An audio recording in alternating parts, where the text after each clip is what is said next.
During our stay in the hostel, my parents managed to save some money.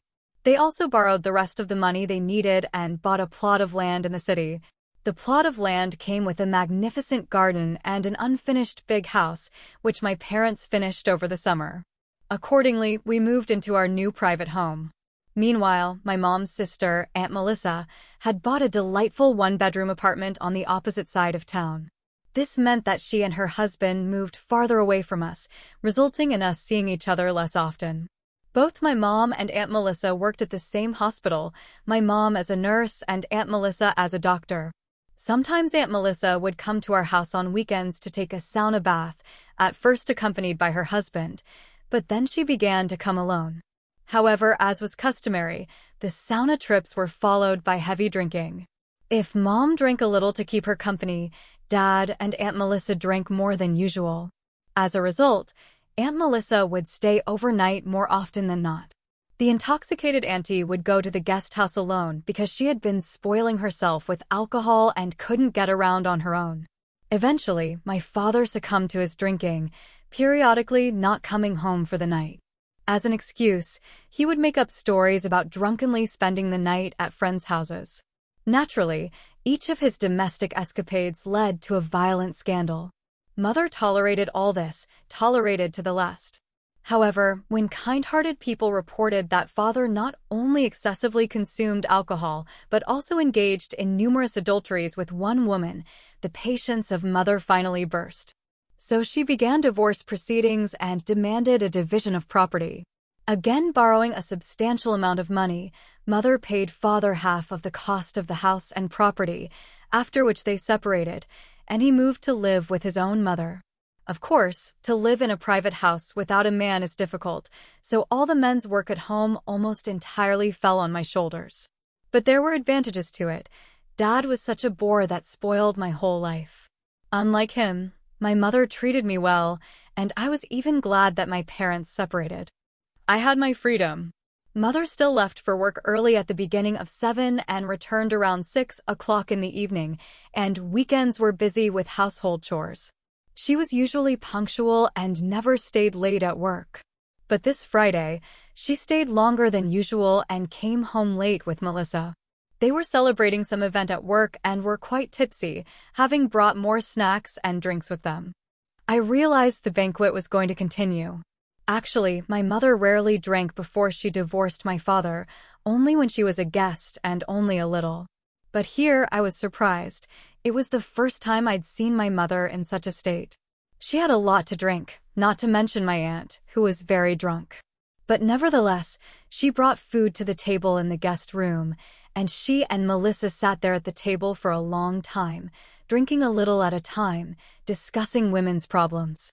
After poking around a little at home, I went outside until the boys came home late when everyone was already asleep. When I entered the house, I heard loud snoring. I thought that everyone was asleep in the house, including my aunt. In order not to wake anyone up, I went straight to my room without turning on the light. I sometimes slept there in the summer when I came home late. This time, I decided to sleep in the kitchen so that I wouldn't have to listen to the musical snoring that was spreading throughout the house. When I entered the kitchen, I saw the remains of the feast and 2 shot glasses on the table. It looked like it had been a good party. They even forgot to turn off the kitchen light. I thought, just as I was about to drink my tea, I heard a soft snore from the next room. I wondered who it was because everyone in the house was asleep. Quickly going to the door, I opened the curtain and peeked into the bedroom. There was a drunk Aunt Melissa lying on the bed I was about to sleep on.